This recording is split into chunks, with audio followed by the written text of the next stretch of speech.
Revenge Diaries with I Am. She smiled as the award was handed to her, and for a fraction of a second I thought I might throw up. My name is Lucas Hayes, and for the last 3 years, I have poured every ounce of my talent and energy into Project Helix, the biggest breakthrough at venture tech this decade. I was meticulous, relentless, and I thought unshakably reliable. Every late night I stayed behind, every bug I fixed, every presentation I rehearsed. I did it all because I believed in our team. And frankly, because I trusted my coworker, Chloe. Chloe.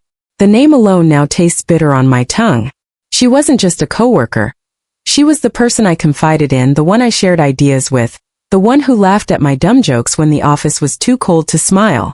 And yet, in a heartbeat, she became the storm that ripped away everything I had built. The award ceremony should have been a celebration of my work, of my sleepless nights and calculated risks. Instead, Chloe accepted the recognition, giving a speech that sounded eerily like my own voice had been transplanted into hers. "Lucas really laid the foundation," she said, smiling as the applause washed over her. But the truth? Not a single soul in the room had the faintest idea that I was the one behind the breakthrough she was now taking credit for. For a moment I froze, trying to convince myself it was some mistake. Maybe HR had gotten it wrong. Maybe she'd correct it. But as I looked at her radiant smile, the sly glint in her, it told me everything I needed to know. This was deliberate. Every late-night collaboration, every shared coffee and whispered strategy, she had turned into ammunition to weaponize my success. And the worst part? Nobody suspected a thing. My boss nodded at Chloe with pride. My team cheered her on. Everyone bought the story she had carefully constructed, and I, trapped behind a wall of professional courtesy, couldn't say a word without jeopardizing the last shred of credibility I had left. I walked out of the auditorium that day with a smile that felt like a mask. Inside, my mind was already racing. Chloe had taken my work. She had taken my recognition. She had even taken my dignity. But if she thought she could get away with it, she was about to learn that every storm I had weathered had been preparing me for this very moment. Because sometimes the quietest people are the ones plotting the loudest revenge. And already, something about her victory didn't feel right. It started with the little things, tiny, almost imperceptible cracks in the veneer of our perfect partnership.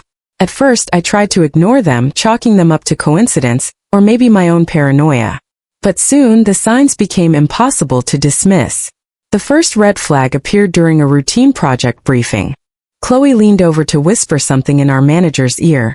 Just a glance, a smirk, but it was enough to make my stomach knot.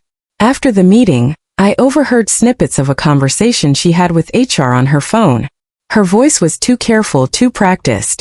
"Yes, I handled it," she said, pausing as though someone was listening. "Everything's under control." My mind raced. What was under control? And why hadn't I been told? Favoritism was another dagger. Chloe suddenly seemed to have a direct line to the higher-ups. Every time I submitted a proposal, she'd be the one called in for feedback, the one offered the prime client meetings, the one praised for ideas that, in truth, had come straight from me. I caught her smiling a little too knowingly when my boss congratulated her on work she hadn't done, and I felt a strange mix of rage and disbelief. Was this just bad luck? Or was it intentional? Even our team members started acting differently around her. The jokes she told, the subtle hints dropped in casual conversation, they were all carefully calculated performances. And yet, no one seemed to notice the tension under her polished exterior. Not a single colleague questioned her. Not even me at first. I wanted to trust her, to believe that maybe my unease was irrational. Then came the money issue. A minor budget adjustment for our department appeared in my inbox. A request for an additional resource that I hadn't authorized. Chloe had approved it herself. When I asked her about it, she laughed lightly, brushing it off. "I thought it was fine. You were swamped anyway, Lucas." But I wasn't swamped. I had done everything I was assigned, and now I had to backtrack through paperwork that shouldn't have needed fixing. My heart thudded with frustration. Was she testing me? Or was this a taste of something bigger? The lies were subtle at first. A misrepresented client email here. A forgotten approval there. Each one on its own seemed trivial, almost forgivable. But together, they wove a web that made me question everything I thought I knew about her. Was Chloe slipping? Or was she deliberately building a narrative where she came out on top, and I was just a silent bystander? Emotionally, I was a wreck. Nights that used to be calm now became haunted by doubt and anxiety. I'd lie awake staring at the ceiling, replaying conversations, trying to catch the moment I had missed. Every compliment she received, every word of praise, felt like a betrayal echoing in my mind. My stomach churned at the thought of facing her the next day, smiling and pretending everything was normal, while knowing I was standing in the shadow of someone who might already be plotting against me. And yet, the strangest part was the lingering uncertainty. Part of me still wanted to believe in her. Maybe I was overreacting. Maybe these red flags were coincidences, unfortunate overlaps in timing, nothing more. But deep down, a small insistent voice whispered that Chloe's polished perfection hid something dangerous. Something that could ruin me completely if I let it. By the time I walked out of the office that evening, the unease had settled into my bones. Chloe waved at me from her corner, radiant as ever, and I forced a tight smile. She looked harmless, even friendly, but my instincts screamed the opposite. The war hadn't started yet. Not fully, but the first shots had already been fired, and I was only just noticing the smoke. I should have seen it coming. I should have smelled the faint tang of deceit in the air. But nothing, absolutely nothing, could have prepared me for the moment the truth slammed into me like a freight train. It was Monday morning, the first team meeting after the award ceremony, and I had braced myself for another round of Chloe's smug perfection. But what I discovered was worse. Far worse. A client, one I had nurtured for months, walked into my office holding a printed report. "Lucas, I just wanted to clarify. Did Chloe handle the project deliverables? The presentation this morning was phenomenal." I froze. She handled it?" I asked, my voice cracking. The client looked confused. "Well, yes. That's what her report says." "I thought you had handed it over to her." "Handed it over?" My blood ran cold. I didn't hand anything over. Every document, every draft, every critical analysis in that report bore my fingerprints. Every late night, every painstaking revision, it was my work, my expertise, my effort. And now it had been signed off by Chloe, polished with her name on every page. I stormed into her office, papers clutched in my hands like weapons. Chloe looked up from her laptop, perfectly composed, as though she had been expecting me. "Lucas," she said, that insufferable smile curling at the corners of her lips. "You look tense. Everything okay?" "Don't play innocent," I snapped. "This report, you submitted it as your own. Every single word is mine." Her eyes widened, not with guilt, but with that calm, calculated poise that made my stomach twist. "Oh, Lucas, I didn't think you'd care. I mean, you were so busy managing the back end, I assumed you'd be okay with me handling the client-facing side." "Assumed? Assumed?" Rage boiled through me, a searing, uncontrollable heat. "You took credit for my work. The presentation, the clients, the awards, it was all mine." Chloe leaned back in her chair, tilting her head like a cat studying a mouse. "Lucas, don't exaggerate. You know how business works. Sometimes someone has to step up and take the lead." The words hit me like nails on a chalkboard. Every late night I spent perfecting the project, every strategy one crafted, every sleepless hour. It all meant nothing in her world. Nothing. And the kicker? Nobody else in the office blinked. Not a single colleague. Not the boss who praised her publicly, not the team who laughed along with her jokes, not even me, at least not until that moment. Heartbreak mingled with disbelief. I had trusted her. I had believed in her. And she had weaponized that trust, wrapping it in charm and feigned competence while systematically dismantling my career piece by piece. I slammed my hand on her desk. "Do you realize what you've done? This isn't just a mistake. You've stolen my future." She shrugged, almost bored, as though my fury was just another inconvenience. "I guess we just see the world differently, Lucas." And that was it. That smug, infuriating nonchalance. She had crossed the line, and I could feel the first flickering flames of a new determination rise inside me. Rage gave way to clarity. Pain sharpened into focus. I wasn't going to let this slide, not silently, not ever. The betrayal was complete.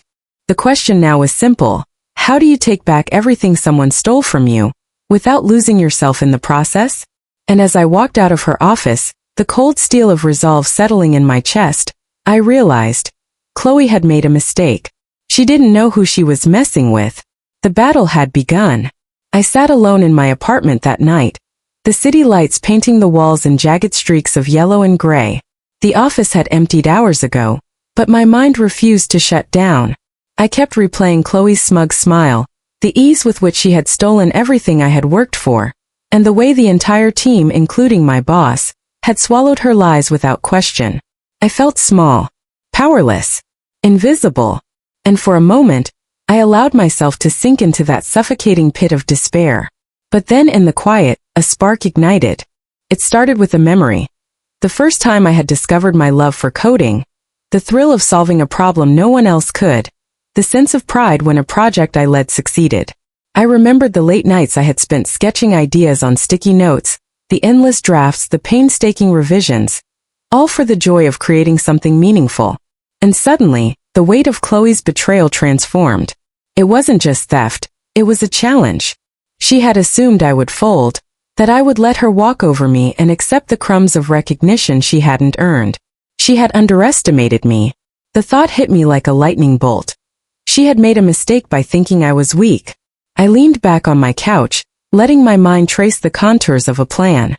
Not an impulsive, angry retaliation, something measured, calculated, precise. I would not confront her rashly. I would not beg for justice or plead for recognition. Instead, I would let the truth reveal itself in a way that left her no room to maneuver, no chance to spin the narrative.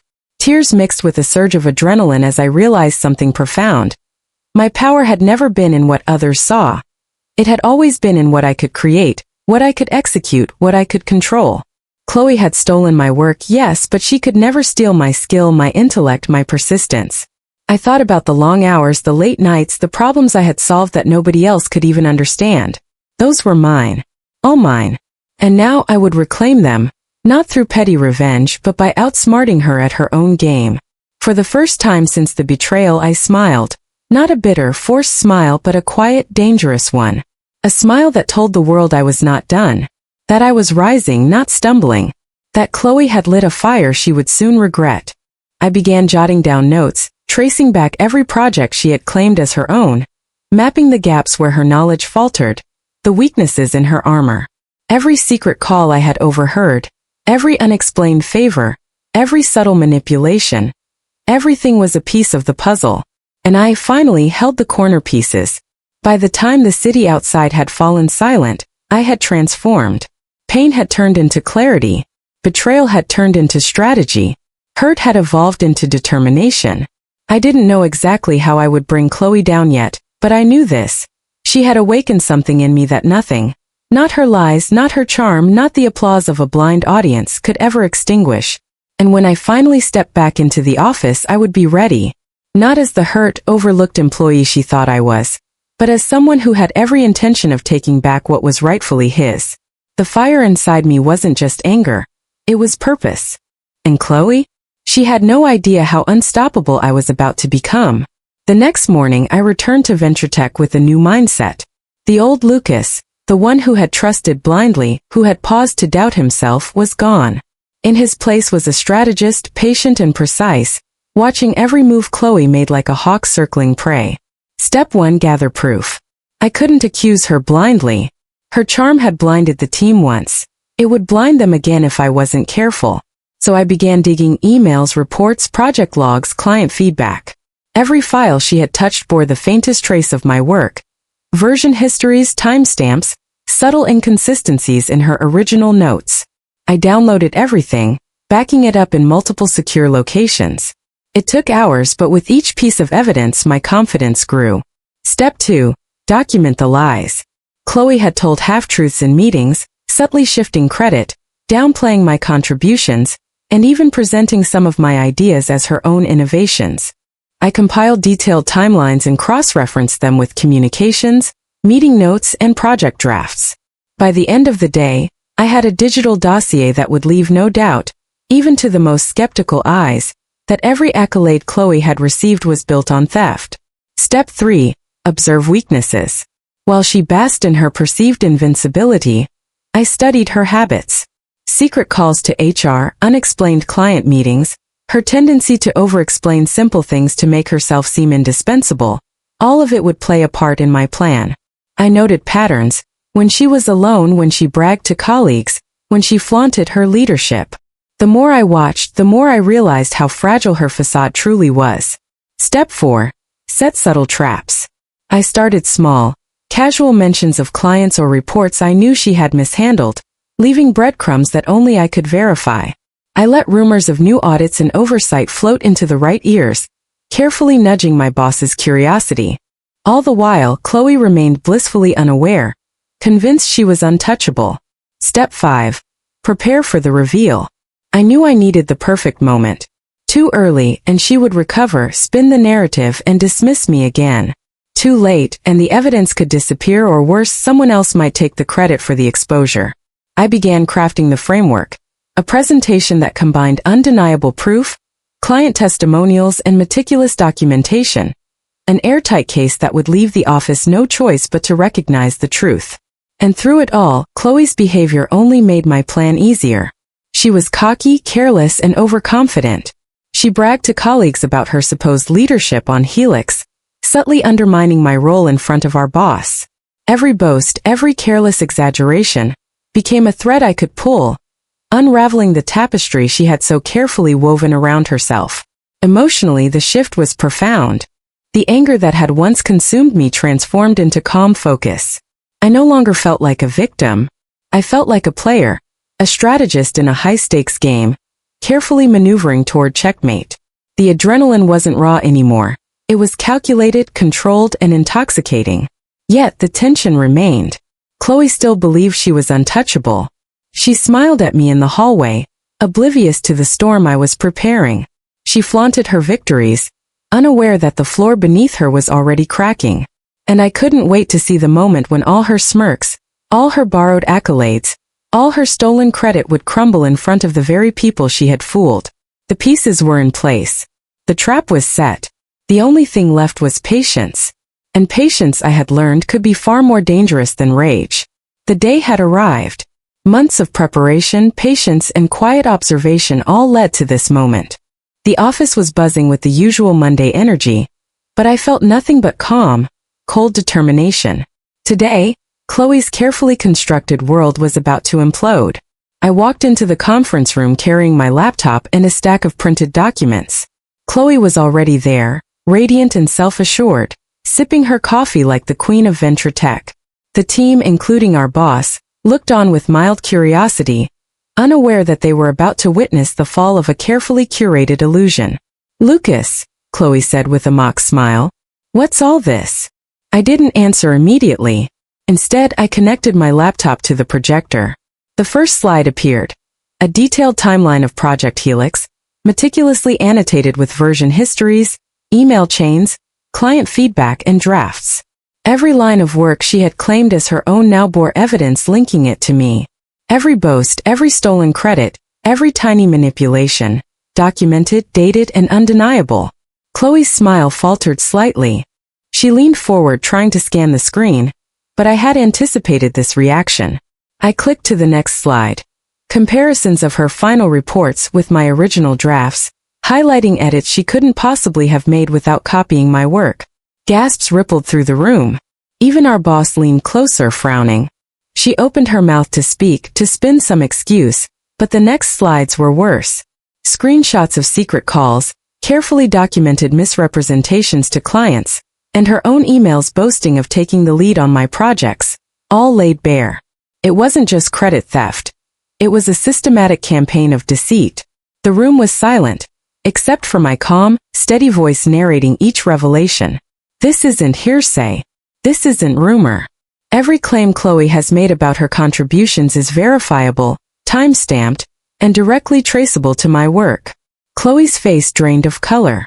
The smirk was gone. For the first time, she looked small, exposed, vulnerable. Her fingers trembled slightly as she tried to navigate through the documents on her own laptop, but it was too late. The evidence was everywhere. Undeniable. Inescapable.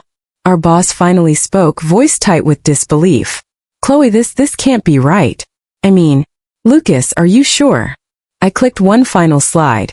Client testimonials praising my contributions and noting discrepancies in Chloe's claims.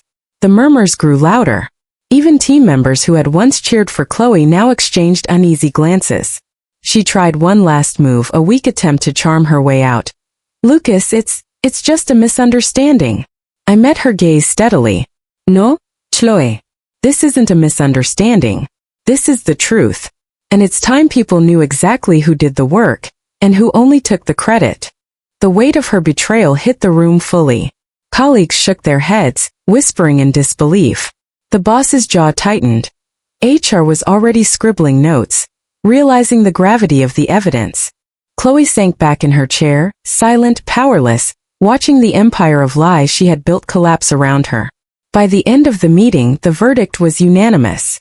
She was stripped of her titles, removed from client-facing duties, and officially reprimanded. My contributions were restored, my reputation intact, and the stolen accolades returned, accompanied by a formal acknowledgement of my work. As I packed up my laptop, I glanced at Chloe one last time. The once confident woman who had stolen my career now looked hollow, humiliated, and broken. Her smirk had vanished, replaced by the quiet dread of knowing she had underestimated me. I walked out of the conference room with a calm satisfaction that had nothing to do with revenge alone. It was justice. It was reclaiming what had always been mine. And as I passed the office windows, I could see her reflection, defeated, exposed, and finally powerless. Sometimes the sweetest victories aren't loud. They're meticulous, undeniable, and utterly inescapable. The office felt different after that day. Air seemed lighter, conversations more genuine. Colleagues who had once avoided me, or worse, cheered for Chloe's lies, now treated me with respect. My contributions were acknowledged, my expertise celebrated, and for the first time in months, I felt a weight lift off my shoulders. Chloe? She was gone. Not just stripped of her titles, but entirely removed from client-facing projects. Her reputation, once polished and untouchable, was fractured beyond repair. She tried to smile in passing, but it never reached her eyes. Every whisper of her former arrogance now carried the sting of disbelief from those she had tried to fool. Watching her stumble through the office, forced to confront the consequences of her deceit, was an unexpected satisfaction, but one I didn't relish in cruelty. I relished it in justice. The experience changed me too. No longer the quietly overlooked worker, I had emerged stronger, sharper, and more confident. I had learned that being wronged wasn't the end. It could be the beginning of reclaiming your life, your work, and your pride. I built systems to protect my projects, documented everything meticulously, and shared knowledge openly with my team. My victories were now visible, undeniable, and deserved. Even outside the office, the lessons lingered. I realized that betrayal often comes from those you trust most, but the true test is not in suffering it, but in how you rise after it. I rose. Higher.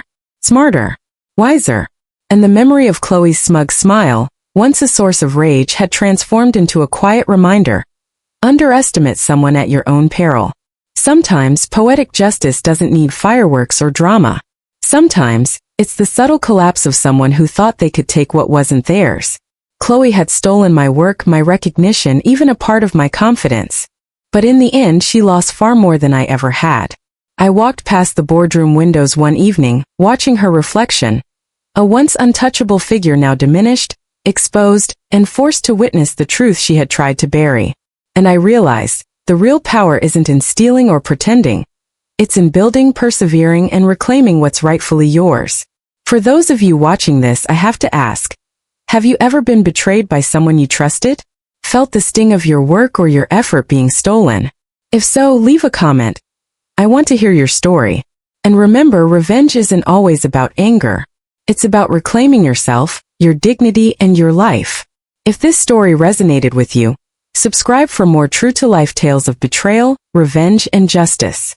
Because the world is full of people like Chloe, but it's also full of people like us, rising, fighting, and taking back what's ours. And as for Chloe, the last I heard, she was still trying to repair her reputation. Meanwhile, I moved forward, stronger, respected, and unstoppable. Sometimes the sweetest revenge isn't shouting from the rooftops. It's walking past the person who betrayed you, and knowing they can never touch your life again.